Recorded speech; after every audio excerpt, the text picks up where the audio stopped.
Coming up on today's program, we can't wait to tell you about an NPR quiz show coming to town. I'm Jerry Kenny. This is WYSO Weekend.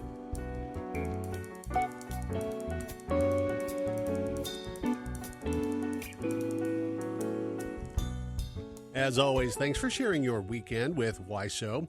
Coming up later in the program, we'll chat with WYSO's newest employee, already a familiar voice, Lee Wade. We've got Bird Note and Today from the Ohio Newsroom. Up first, you may have heard that WYSO is bringing NPR's Wait, Wait, Don't Tell Me to the Rose Music Center on September 3rd. Their last visit was in 2017. There are still general admission tickets on sale, and you can get 2 VIP tickets when you donate to WYSO using the form on our website. The VIP tickets get you guaranteed seating in the pit section close to the stage and admission to a reception after the show where you have the opportunity to meet the Wait, Wait panelists from the evening show and host Peter Sagal, who I had the honor of speaking with this week. Check this out. Peter, thanks for doing this. It's a real honor to speak with you. You are coming to Dayton for what, like the 4th time?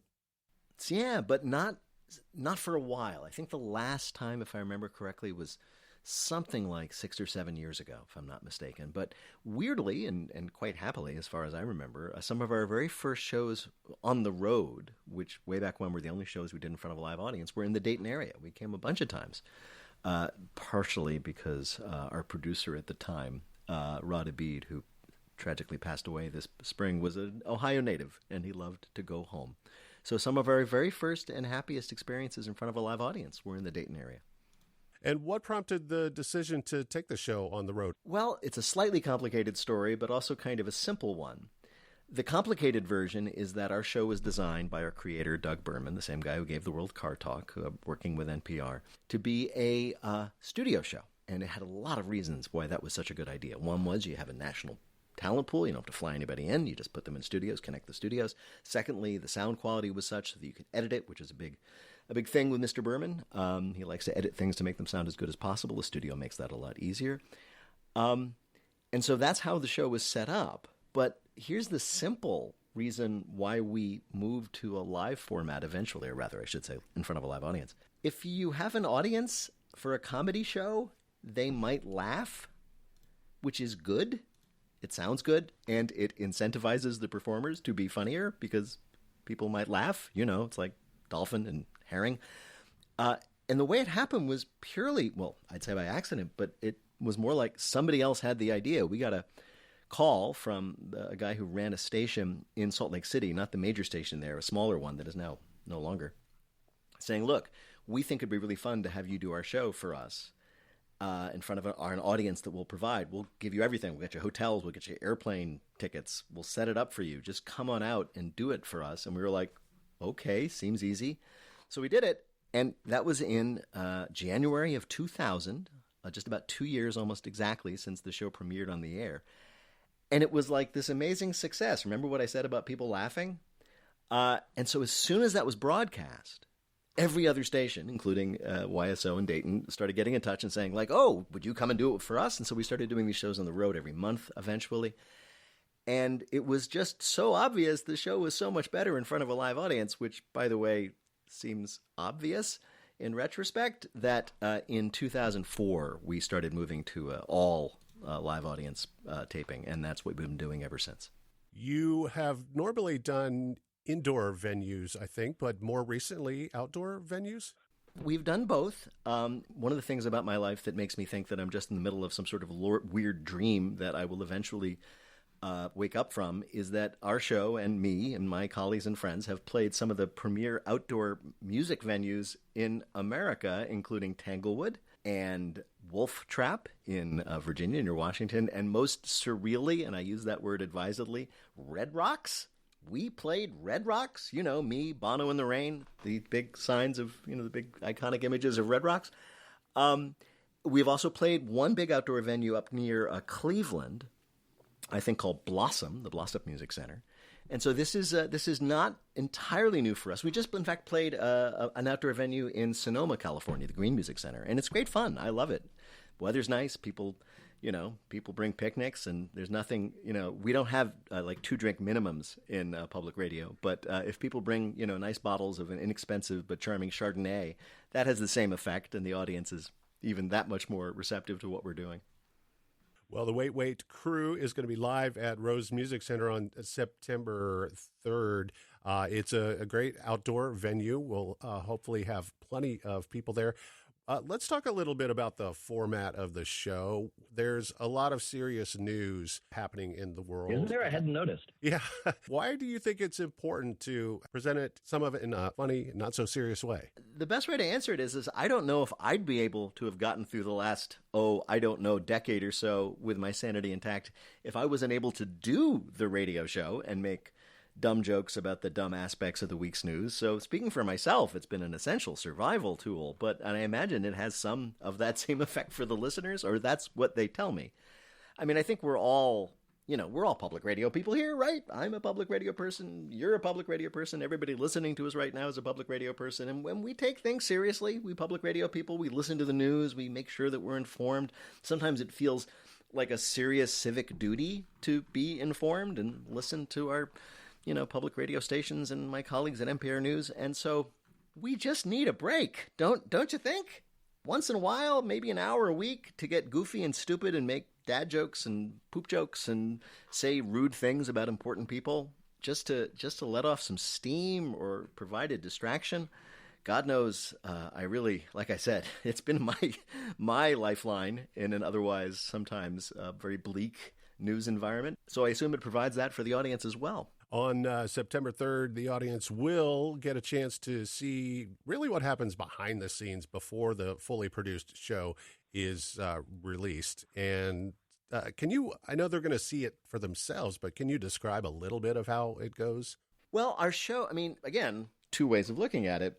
One way is it's pretty much our show that you hear in the radio. We record our show live to tape. It's not like we're doing anything weird, some strange, guess the picture segment that only the live audience can see.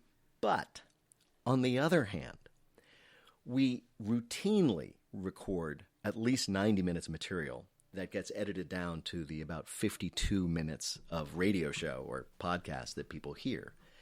So that's slightly less than twice as much material, and a lot of that material is great, but we just can't broadcast it, partially because we don't have room, sometimes because if we did broadcast it, we'd all be arrested. That used to be a joke. I don't know if it is anymore. There's a lot of stuff that happens on stage that we never anticipate, and is amazing and surprising, and only our audience who have come to see us live will ever know about. For example, I just mentioned we did a show in Sonoma, California. One of our panelists talked about a sideline she had, a little bit of extra work. Well, perfectly legal, I should say. I can't tell you about it because we're on the radio now. So the reason that we couldn't broadcast it on our radio show is the same reason I can't tell you about it now. And only the people who came to see us in Sonoma a couple of weeks ago will ever know about that. It'll be something they'll carry with them for the rest of their lives. I guarantee you there must be one person who was there who might be listening to this, and they are laughing their heads off right now because it was amazing. One thing people may or may not know about our show is, although we have a very wonderful writing staff who I work with every week to come up with stories to talk about and jokes to make about those stories and all kinds of other things, our show is still very much improvisational. Our panelists, for the most part, have no idea what we're going to ask them. I have no idea what they're going to say. Certainly that's true of our special guest as well. And so nobody quite knows what's ever going to happen when we start our show, even though we have a plan. Part of our intent is for that to go off the rails. And it always does. And so coming to see us is one way to find out what really happens when there is no, editor involved. Let's jump back for a bit, if you don't mind, and tell us how you got involved with the program. Dumb luck. Absolutely dumb luck. I do not deserve it in any way. I'm just, if people were to take my career as an example of how to proceed, basically you do something else for a long time, and then one day the phone would ring and someone would pretty much just offer you your dream job out of nowhere, and then you'd have it. which is not too much of an exaggeration. I did mention that the show was created by Doug Berman, famous for Car Talk and other things, who NPR hired to create this new comedy show, this comedy news quiz for NPR, now going back on 30 years ago. And he put the show together. It was not me. People say, "Oh, was this something you always wanted to do?" And I used to lie and say, "Yeah, I was always a quiz guy. You know, I created my own major in college, quiz show studies." No, I was just this guy. I was a writer writing plays and screenplays when I got a phone call from somebody I knew saying, "Hey, would you like to be a part of this new show on NPR? I think you'd be good for it." Okay, great. So I put my name in. I got a call. I auditioned on the phone. I was a panelist on this brand new show that first broadcast in January of 1998 called Wait, Wait, Don't Tell Me. It was, shall we say, a work in progress, I think, to be polite.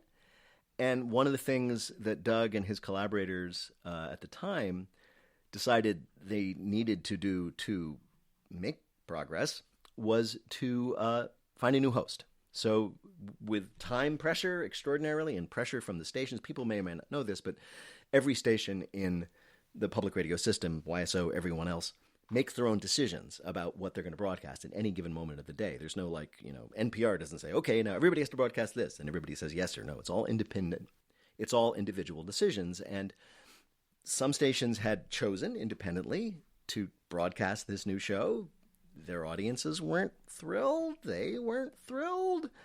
They felt like they had put themselves out there to, bring this new show to their audiences. They needed something to happen quick, all which means that with no other options immediately available and no time to find new ones, they turned to me and asked me to be the host. And I was like, sure, I could host a public radio show. How hard could that be? Geez, I hear these people do it all the time. So I did, and I moved to Chicago to become the host in May 1998, thinking, this will be fun for a few years before I move on to my next, whatever.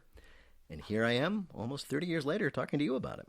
And you've been able to work with some great co-hosts, scorekeepers, judges, and panelists. Carl Castle, I bet there are still answering machines out there with Carl's voice on them. I hear from people every now and then. They say, I want you to know I have Carl's voice in my answering machine, or voicemail or whatever it may be. We go back so long, we actually used to send out cassette tapes, ladies and gentlemen. That's how old we are, which people still have. I don't know how they play them. No wax cylinders as far as I know. And all I want to do when people tell me that is call them so I can hear Carl's voice. In fact, we've been doing this thing for NPR Plus. People who donate a little extra get access to audio and material and fun extra things. And one of them is a game where we go back and we ask a new person questions that we asked a listener contestant 20 years ago. And I get to hear Carl's voice. And I miss him. He was wonderful. I've gotten to work now with 3 amazing judge and scorekeepers. Again, never saw that coming, but here we are. Yeah, you're working with Alzo Slade, who just took over in May of this year. I should say April, I think. No, wait a minute. June was his first time. Carl, so confusing. Yes, I said I'm getting old myself. Bill Curtis, our second amazing judge and scorekeeper, retired from the post at the end of May. And Alzo Slade, the newest, took over in the beginning of June, and he's great. It's funny though when we welcomed Alzo at a private event, and I said, "This is going to be so weird. It's going to be so strange after so many years to be doing the show without an elderly white man on stage." And everybody looked at me, and I was like, "Oh, so at least we're continuing that tradition one way or another." Any insights looking back over the 30 years about the evolution of the program? The show has in many ways stayed the same. The elements of the show, first, what was once Who's Carl this time is now Who's Alzo this time. The Listener Limerick Challenge, invented by a producer named Leslie Fuller way back in 98, still there. And so that's the same, and I think that's good. People love, in radio in particular, they love stability, they love predictability, they want to hear the things that we normally do, the things that they've been tuned in, just like they used to tune in to Car Talk to hear them talk about cars. If they started talking about elephants, it wouldn't have been the same show. But the way that we've changed, and I say this in all humility, because I have depended on it, is we have refreshed and improved and renewed our cast of characters. And I mean that both on stage, our panelists, and backstage. I work with an array of wonderful people, just about all of whom are younger than I am, all of whom are funnier than I am, and many of whom have perspectives and opinions and ideas that I just don't have. And if this show, God forbid, relied just on what I, Peter Sagal, had to say about anything, it would have faded into oblivion, deservedly so, decades ago.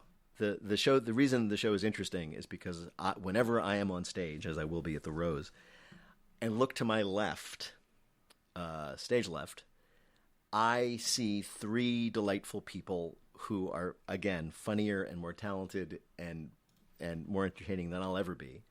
And now when I look to my right, I see Alzo Slade, who is all of those things and more. And that's, to me, what keeps the show. Basically, I'm the ringmaster, and if you want to ask why the circus has been going on so long, it's because the acts are so good. I'm just the guy pointing at them.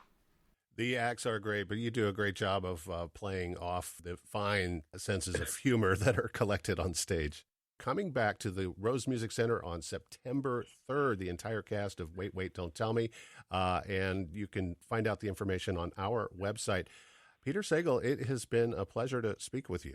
It's my pleasure, and I'm looking forward to seeing everybody who's listening. And if you think I'm talking about you, I am. I mean you specifically. I'm not going to name you because I don't want to make you get any awkward questions about how we know each other. But yes, I am very much looking forward to seeing you specifically at the Rose, so please come on out.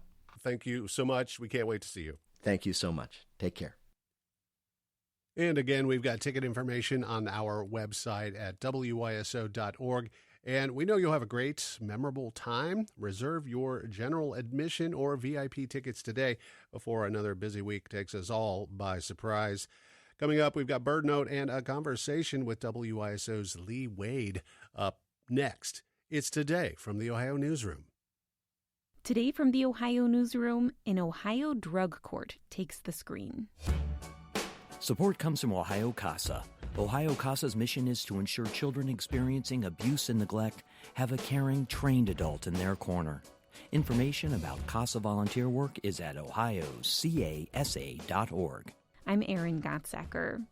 Many films have set out to capture the crisis of drug or alcohol addiction, but far fewer have focused on the long, uneven process of recovery. A filmmaker with Ohio ties has turned his lens on that often overlooked journey. The Ohio Newsroom's Kendall Crawford reports. For the last decade, the Adult Recovery Court in Bellefontaine has met every Monday to aid people with addiction who are coming out of the criminal justice system. The court helps them find jobs, housing, and transportation.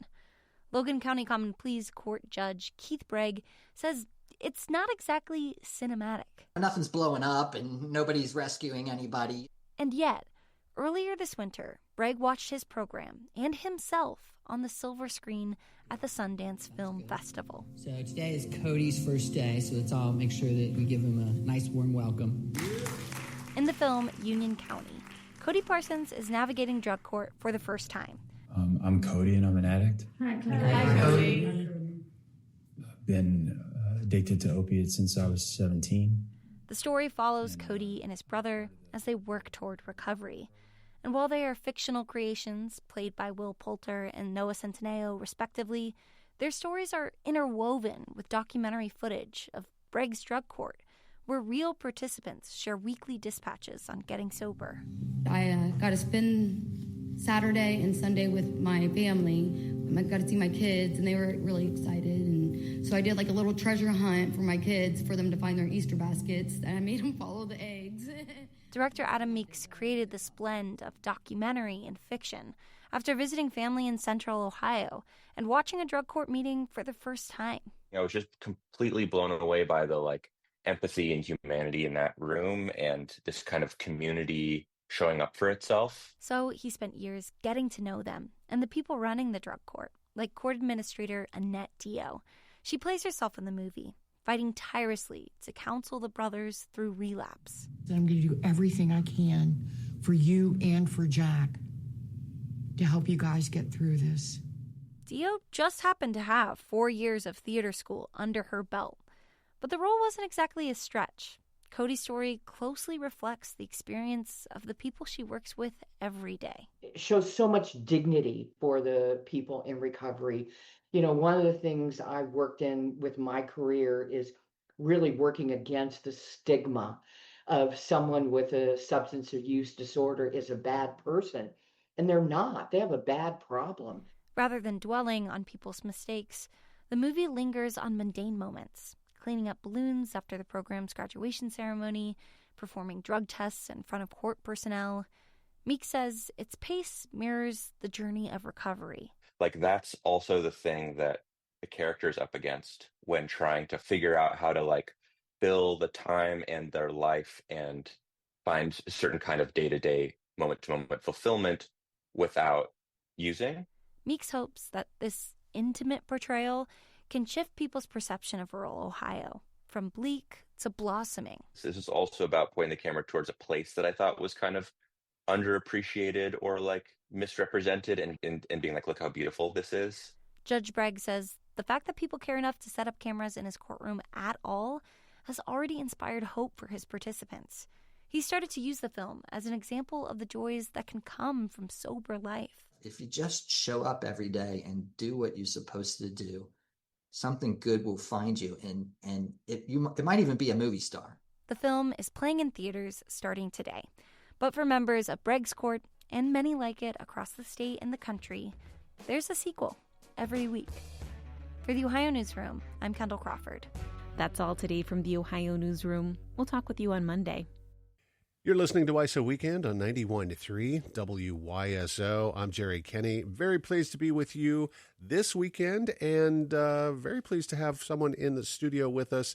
It is WYSO's newest staff member, Lee Wade. Lee, welcome. Yes, happy weekend. So, newest staff member, you've been involved with the station for a couple years now through fellowships and volunteer work, part-time work, but you have just been hired full-time in the Community Voices division of WYSO. So what is your official title? Yeah, my official title is editor and community audio producer. And that's nice. So let's go back a little ways. You are the producer of Translucent, a series that has gone through several seasons now. Tell us about that. I started working on the project back in 2023 for a class project of mine, learning how to podcast. And at the moment, I wasn't thinking that it would turn into a series, but more of like, I just wanted to create a story to share with people. So like that first story that I worked on was an interview between my dad and I just a few weeks after he returned home from prison, and then me like, you know, basically just like sticking a microphone in his face to ask him about, you know, like what he thinks of my transition since he came back home. And, you know, later on down the line, I saw that the Community Voices class was opening up, and so I pitched a series of the same concept, but just wanting to educate listeners about what it's like to be trans, non-binary, or gender non-conforming, and bringing in people here locally just to share their own stories to educate people. And so Translucent is a audio journalism project podcast, basically just highlighting the trans community's wins and, you know, some of the things that the current administration is throwing at us, and just talking about how those things are impacting us locally, but, you know, kind of adding a global scope to it, because these are things that people are dealing with, you know, nationwide. What does it mean to you to be able to start with a very personal story and then have that turn into additional conversations with other people throughout the trans community and allies? Yeah, that's a really good question. I don't even think I have like all the words to explain, but yeah, it feels good to you know, to hear feedback from people like, you know, your story is something that I can relate to, or like stories that I've produced with other people on the podcast. You know, people are learning how to be better parents, how to be better allies, and even how to like accept their own self. So that really means a lot, and it really can't be done without like the help of, you know, other people, and like other people wanting to be brave and share their stories publicly as well. You've learned a lot about production and audio through creating your own stories in the Translucent series, but now you're going to be working with other people on their projects as editor and community audio producer. Tell us, how excited are you to be doing that? I'm really excited. I think it's a privilege to be motivated or like excited about something and then see that turn into something. And now, just being underneath Will Davis's wing to learn about, his own editing techniques and tools and things like that he has to offer has been helpful. And so I'm pretty much happy and excited to, hopefully provide those same tools and things to people who may have an idea but haven't messed around with audio equipment or know how to put a podcast together. You're doing some news stuff occasionally for the newsroom as well, so you're kind of got a foot in all the doors here. Yeah, yeah. I think that's a good way to kind of learn how the station works and just collaborate a little bit. Yeah, today I was out in Dayton at daybreak reporting on a story. They just got a huge grant from WYSO to add another wing to their campus. So yeah, working on stories for the news department helps me exercise like some of those same skills, and so I'm not showing up rusty. Yeah, because it's not just audio; it's writing, it's producing. It's actually thinking of kind of what you want as far as end results, and then working toward that. So that's enough about work, but we do these interviews with staff members just so listeners can get to know who they're supporting here at the station, and so we can get to know each other as well, because we're all busy getting our work done throughout the day. So tell me a little bit more about yourself. I always ask, because music is also a big component of what WYSO does. Are you into music? Do you play any instruments? Oh yeah, I'm a big music head. I kind of grew up in a musical family, but yeah, I like a mixture of, different genres, but lately I've been really into like alternative rap, a little bit of jazz, hip hop, rap, listening to music. People may not be happy with me after saying this, but Spotify, I have like 20 hours active on Spotify during a week, so there's always something in the background playing. No, that's quite all right. And so tell me a little bit about your family. Siblings? Are you a Dayton area native? Mm-hmm. Yeah, so I grew up in West Dayton, was a product of the Dayton Public Schools, and then so yeah, I'm not too far from home. I chose to go to Antioch. It's pretty close. But yeah, most of my family lives in Dayton. I have a pretty big family. I have about 8 siblings. Wow. Yeah. Wow. We had 6 in my family, but 8. Yeah. Yeah. Are they all? Are you all close? Well, see, me and so I have a twin sister, but besides my relationship with her, my other siblings are a little older. Okay. And so we're not too close, but yeah. Yeah. What else would you like our listeners to know about you? That's a great question.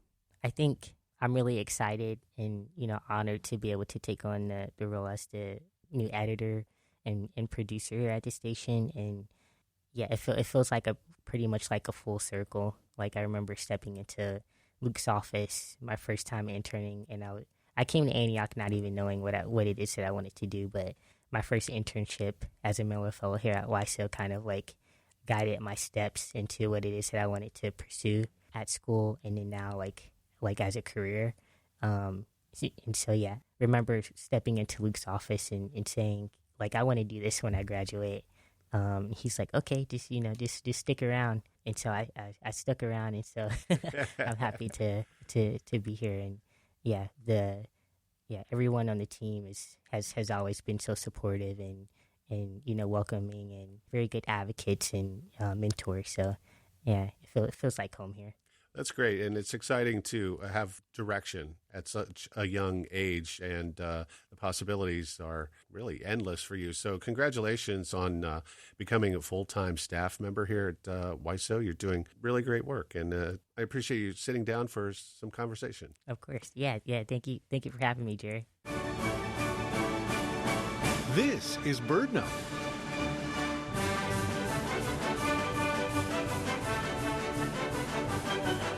The tide's partway out. Bonaparte's gulls, one of North America's smallest, have formed a chorus line at the water's edge.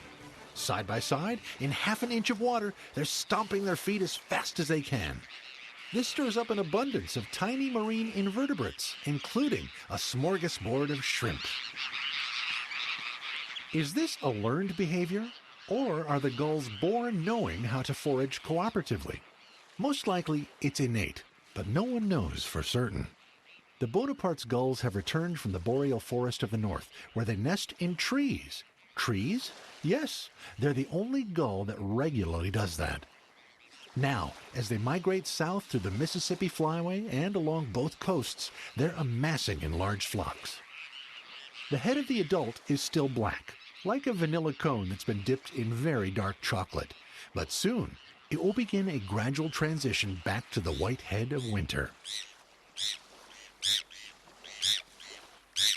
This is one gull you're never going to see in a garbage dump. Bonapartes find food in several ways, but not by picking through trash. Why should they, when they have such a nutritional dance routine?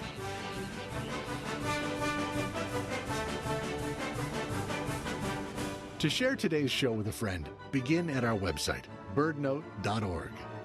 I'm Michael Stein.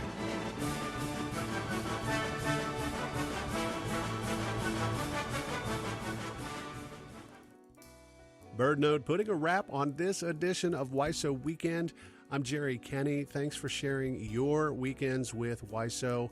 We've got more highlights and conversations for you next weekend. Please join us then. Our theme music is Another Beautiful Day in Paradise by Magnolia Bolthead to play us out.